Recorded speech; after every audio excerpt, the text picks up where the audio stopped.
तो ये वीडियो इन्होंने बनाया है, तो बहुत सारे भाई बहन कह रहे थे व्हाट्सएप पे, भगत जी इसका जवाब दो, इसका जवाब दो। तो वर्तमान में यदि कोई भाई बहन सात संगति से जुड़ा है 2-3 साल से, और फिर यदि मुझ पवन दास को कह रहा कि भगत जी आपने भी इसका जवाब देना चाहिए, तो फिर वो मूर्ख आदमी है।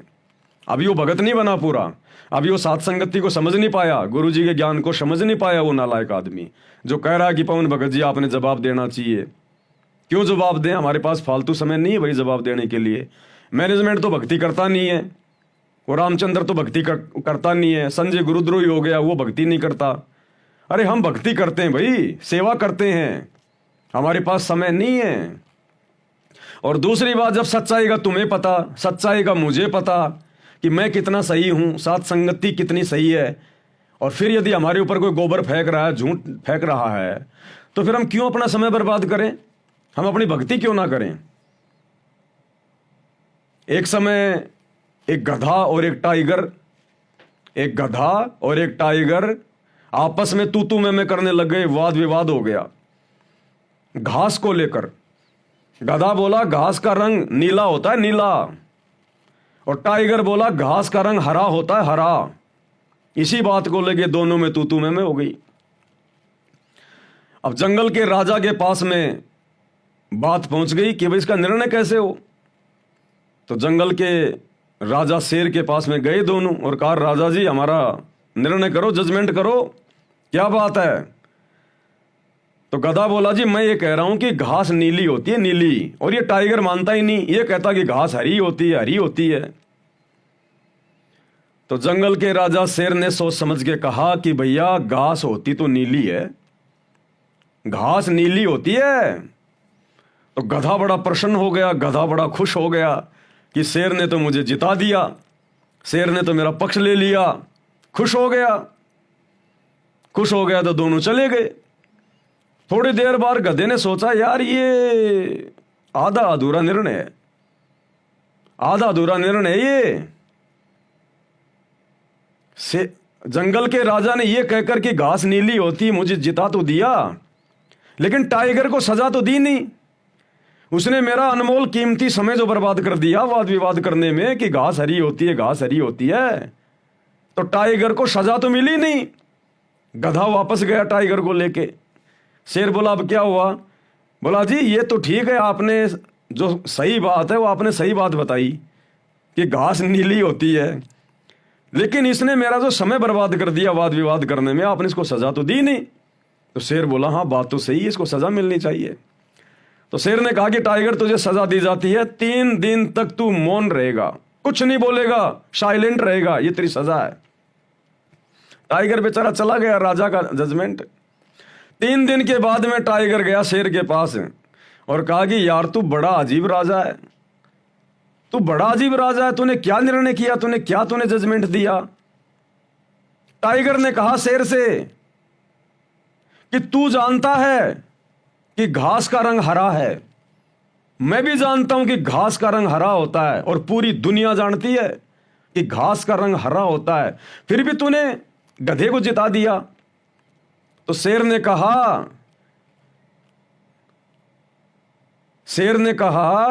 उसने टाइगर ने कहा कि फिर भी तूने मुझे दंड दिया, 3 दिन का मौन रहने का, तूने मुझे सजा दी। तो शेर ने कहा कि नालायक, जब तू जानता है कि घास का रंग हरा है और मैं भी जानता हूं कि घास का रंग हरा है, और सारी दुनिया जानती है कि घास का रंग हरा है, और फिर भी तू उस गधे के साथ में वाद विवाद कर रहा था, ये वाद विवाद करने की तुझे सजा दी है मैंने कि मूर्खों के साथ कभी वाद विवाद नहीं करना चाहिए। जब तुझे पता था कि घास का रंग हरा है, मुझे भी पता है घास का रंग हरा है, और पूरी दुनिया जानती है घास का रंग हरा है, फिर तू गधे के साथ में डिबेट क्यों कर रहा था, वाद विवाद तू क्यों कर रहा था। तुझे वो वाद विवाद करने की सजा मिली है कि मूर्खों के साथ में मत्था नहीं मारना चाहिए, इसलिए मैंने तेरे को सजा दी है। तो भाई और बहनों, हम सत्सेवकों को पता है कि हम कितने सही हैं, साधु संगति कितनी सही है, मुझ पवन दास को पता है, आप सब भाई बहनों को पता है, और हमारे गुरुदेव भगवान को पता है कि हम सत्सेवक क्या हैं और क्या नहीं है। फिर इन गधों की, सतलोक आश्रम मैनेजमेंट हरियाणा वालों की झूठी बकवाद पर जवाब देके वीडियो बना के हम अपना अनमोल समय क्यों बर्बाद करें।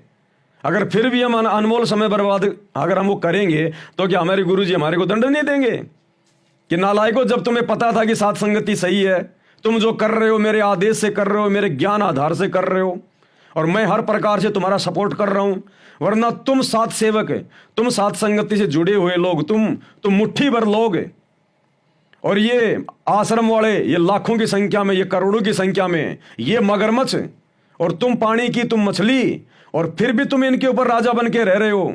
तो जरा तो विचार करो, तुम्हारा गुरु तुम्हारे साथ में है या नहीं है?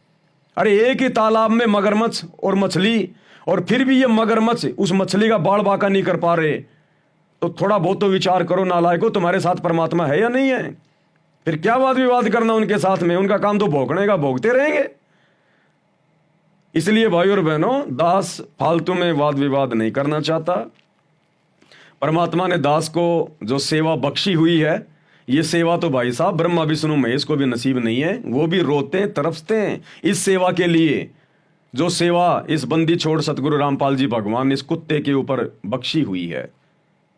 ये तो आश्रम वालों के शौपन में भी नहीं है, उनके नसीब में भी नहीं है, जो सेवा दास को परमात्मा ने जो बख्शी हुई है। ये पुस्तकें आप सबने पढ़ी होंगी, लेकिन ये पुस्तकें संदेशा क्या दे रही हैं, गुरुजी समझाना क्या चाहते हैं, वो इस दास के माध्यम से परमात्मा ने आप संगत तक दिया संदेशा। ये पुस्तक मुसलमान नहीं समझे ज्ञान कुरान, इस पुस्तक को लाखों भक्तों ने बांटा और दुनिया वालों ने पढ़ा, लेकिन वास्तव में ये पुस्तक संदेशा क्या देना चाहती है, ये कल 26 मार्च 2025 रात्रि 8 बजे से जब आप लाइव वीडियो देखेंगे साथ संगति के, तब आपको पता चलेगा इनमें कितना गूढ़ रहस्य छुपा है। ये जगत को तो समझाएंगी अगर कोई समझना चाहेगा तो, ये भक्तों की भी आंखें खोलेंगी, हम भक्तों को भी दृढ़ करेंगी। ये पुस्तकें ये केवल स्पेशल मुसलमान समाज के लिए नहीं है, इनमें बहुत गहरा ज्ञान है, गूढ़ ज्ञान है इनमें। तो ये जिस पर गुरु दया करेगा वही गुरु के द्वारा लिखी गई पुस्तकों के सार को समझा सकता है, नहीं तो भाई गुरु ने ढेर लगा दिया पुस्तकें लिख लिख के, आज तक कोई समझा पाया क्या, आज तक कोई एक शब्द भी बोल पाया क्या उन पुस्तकों पे? ये जीने की राह पुस्तक बांट बांट के सबके घर भर दिए आश्रम वालों ने, लेकिन जीने की राह पुस्तक के एक भी पॉइंट पे आश्रम वाले नहीं चल पा रहे, क्योंकि इन पे गुरु की रजा नहीं है, गुरु की मेहर नहीं है। तो भाई और बहनों, हमने फालतू की इन बकवादों में अपना समय बर्बाद नहीं करना है। अगर अब भी किसी को शंका है, संदेह है, ये वीडियो तो आते रहेंगे मैनेजमेंट की तरफ से, ये झटके तो लगते रहेंगे भैया। जो कच्चा माल होगा साथ संगति में, जो कच्चा भगत होगा, गुरुजी उनको बाहर निकालेंगे ना, तो झटके तो लगेंगे। इनके तो पहले भी ऐसे ना जाने कितनी वीडियो आ गए मेरे ऊपर। अगर पहले वाले वीडियो इनके सही होते और संगत अगर समझ जाती, तो बार बार वीडियो बनाने की जरूरत क्यों पड़ रही है इनको बार बार वीडियो बनाने की जरूरत क्यों पड़ रही है मेरे ऊपर? अगर इनके द्वारा बनाए गए पहले वाले वीडियो से संगत अगर मुझे गुरुद्रोही मान लेती, तो बार बार वीडियो बनाने की जरूरत क्यों पड़ रही है? एक वीडियो काफी होता है, समझदार को तो संकेत ही काफी होता है। लेकिन अब इन लोगों को लग रहा है, क्योंकि देखो भक्ति ये करते नहीं, मर्यादा किसी की सुरक्षित है नहीं, सबके सिर पे काल बैठा है, गुरु को सब लोग मानुष मानते हैं, कागज के टुकड़े को भगवान मान के पूज रहे हैं, तो गुरु तो इनके हृदय में है नहीं, तो भक्ति तो इनकी बन नहीं रही। ऊपर से गुरु जी के परिवार ने मर्यादा सबकी तुड़वा रखी है, गंदी राजनीति करवा के, स्टेडियम बनवा के, जाटों की धर्मशाला बनवा के, कुपात्रों को आरक्षणों में जो है करोड़ों रुपया चंदे के रूप में दे के उन जाटों को, गुंडों की सीबीआई जांच करवा के, दुनिया भर की राजनीति करवा के, तो मर्यादा किसी भगत की सुरक्षित है नहीं, तो भक्ति इनकी बन नहीं रही, गुरु का आशीर्वाद है नहीं। जो पहले वाली भक्ति है वो इन्होंने अपनी खाकर छी, वो इन्होंने कर दी खत्म। अब इनके अंदर बेचैनी हो रही है, बेचैनी। सतगुरु रामपाल जी की भक्ति से जो आत्मिक शांति एक आत्मा में होनी चाहिए ना, वो इन आश्रम वालों में नहीं है। इनमें अंदर से बेचैनी है, क्योंकि सिर पे काल बैठा है, तो सिवाय बकवादों के इनको कुछ नहीं सूझ रहा इनको। तो संगत जाए तो कहां जाए? कब तक आप झूठ के सहारे? अरे कब तक? जैसे गुरुदेव ने बताया ना कि क्या होता था, जैसे कोई गाय वगैरह, कोई भैंस वगैरह जब वो बच्चा देती थी, तो बच्चा तो माँ का दूध पिएगा। अब बच्चा सारा दूध पिए जाएगा तो किसान फिर निकालेगा क्या? तो क्या करते थे, थोड़ा बहुत तो उसको दूध पिला दिया करते थे, और उसके बाद में उस गाय या भैंस का जो बच्चा होता था उसके मुंह में किसान अपने 2 उंगली दे देता था, मुंह में 2 उंगली। अब वो गाय या भैंस का बच्चा उनको अपनी माँ के वो थन समझ के थोड़ी देर तो उनको चूंकता, चाटता, और थोड़ी देर बाद में उसमें दूध कुछ आता नहीं उनमें, तो फिर वो छोड़ देता। तो मैनेजमेंट वालों ने जबरदस्ती संगत के मुंह में उंगली दे रखी है गुरुजी का नाम लेके, जबकि आश्रमों में मर्यादा नहीं है। आत्मा को वो आनंद नहीं आएगा वहां, धीरे धीरे धीरे धीरे। कब तक आएगा? कब तक मूर्ख बनाओगे तुम गुरुजी के नाम पे? तो संगत वालों को धीरे धीरे आभास हो रहा है कि जो चीज हमारी आत्मा को चाहिए, जो दृढ़ता, जो मर्यादा, जो भक्ति, जो गुरु आशीर्वाद, गुरु की मेहर, गुरु की रजा, जिसके लिए आत्मा भटक रही है, अब इन आश्रमों में आत्माओं को नहीं मिल रही। तो धीरे धीरे आत्माएं पीछे हट रही हैं, अब रुचि नहीं ले रही, क्योंकि मर्यादा सबकी खंडित है। तो अब क्या करेंगे? अब बताओ, ये बकवाद ही करेंगे। अब ये जब संगत इनके आश्रम में आना धीरे धीरे डाउन हो रही है, लोग इतना पैसा दे नहीं रहे जितना पैसा लोग पहले दे रहे थे आंख बंद करके। अब साथ संगति के वीडियो देख के लोगों को समझ में आ गया, तो अब ये वीडियो बनाएंगे फालतू में, और क्या करेंगे ये? अब इन मूर्खों को ये नहीं पता कि भाई भगवान ने खड़ा कर रखा है, परमात्मा करवा रहा है जो भी कुछ करवा रहा है। इस पवन दास की औकात नहीं है।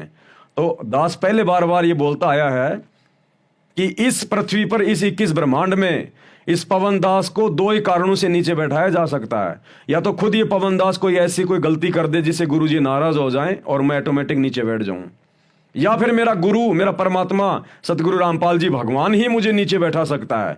दूसरा किसी की औकात नहीं है। खूब प्रयास कर लिया काल ने, ये मैनेजमेंट के माध्यम से काल ही तो प्रयास कर रहा है। मार लिया, पीट लिया, मुकदमे लगा दिए, जेल तक पहुंचा दिया, गाली गलौज की कोई सीमा नहीं है। 10 साल से मेरे को ये लोग बैठा पाए क्या? जितना ये लोग मुझे मारने पीटने का प्रयास करते हैं, मुझे दबाने का प्रयास करते हैं, परमात्मा उतना ही मुझे ऊपर उठाता है। तो या तो ये पवनदास अगर काल प्रेरणा से कभी ऐसी कोई गलती कर दे तो मैं नीचे बैठ जाऊंगा, या फिर मेरा गुरु ही मुझे नीचे बैठा सकता। बाकी किस ब्रह्मांड में किसी की औकात नहीं है। ये दास पिछले 8 साल से बोलता आ रहा है, लेकिन समझ में नहीं आ रही मूर्खों की बातें। तो ये वीडियो टोटल बकवास है, टोटल बकवाद है। आप देखना चाहो तो आपके समय की बर्बादी है, क्योंकि साथ संगति में किसी को डराया नहीं जाता, किसी को धमकाया नहीं जाता है, यहाँ किसी का पीड़ा पर्चा नहीं निकाला जाता, किसी को गुरुद्रोही घोषित नहीं किया जाता। यहाँ तो भैया जो सच है वो बताया जाता है, और सब स्वतंत्र हैं। साथ संगति में किसी पे आज तक ना कोई दबाव डाला गया, ना कोई दबाव डाला जाता। मैं पवनदास तो खुल के कहता हूं, मैं तो किसी को बांध के रखता ही नहीं, ना मैंने कोई आश्रम खोल रखा कि भाई मेरे आश्रम में इतने भगत आ रहे हैं। मैं तो खुल के कहता हूं, चाहे सारे जाओ, अगर जितने भी सत्सेवक जुड़े हैं साथ संगति से, अगर आश्रमों में जाना चाहें भैया वेलकम, अभी जाओ, तुरंत जाओ। पवनदास की तरफ से कोई शंका नहीं, कोई डर नहीं। पवनदास किसी को बांध के नहीं रखता, ये बांध के रखने का मार्ग नहीं है। मैं संगत का ठेकेदार नहीं हूं, मैं केवल अपने गुरु के आदेश की पालना करता हूं ज्ञान आधार से। जो मेरा वर्तमान में उनकी गैर हाजिरी में जो कर्तव्य है भाई बहनों को समझाना, मैंने आज तक किसी को बांध के नहीं रखा। और मैं तो सब भाई बहनों को हमेशा यह कहता हूं पिछले 10 साल से कि मुझ पवनदास की भी हर बात पे आंख बंद करके विश्वास मत करना, जब तक आप मेरे द्वारा बनाए गए वीडियो को गुरुजी के ज्ञान से मेल ना कर लो। मैं तो खुद कहता हूं, तो पवनदास कौन है रोकने वाला? जाओ सारे ही। मैं कोई संगत इकट्ठा करने के लिए थोड़ी वीडियो बनाता हूं। मैं तो लोगों के फोन तक नहीं उठाता, मुझे मतलब ही नहीं है। मुझे तो अपनी भक्ति करनी है, और मुझे तो अपना बेड़ा पार करवाना, सतलोक जाना है। बाकी मेरे गुरु का ज्ञान है, गुरु का भक्ति आगे फैलाएगा, और कौन फैलाएगा? जगत तो जानता ही नहीं। तो वास्तव में थोड़ी बहुत मैं सेवा कर रहा हूं मेरी। बाकी भैया दबाव नहीं है किसी पे, सब स्वतंत्र हैं, सब फ्री हैं। अगर जाना चाहो तो चले जाओ कली, कोई दिक्कत नहीं। वापस आना चाहो तो आ जाना, कोई दिक्कत नहीं। जाओ तो वेलकम, आओ तो वेलकम। ये साथ संगति है, यहाँ डराया धमकाया नहीं जाता है। भाई जो गुरु बचन पे डट गे, कट गे फंद 84 के, कट गे फंद 84 के, कट गे फंद 84 के।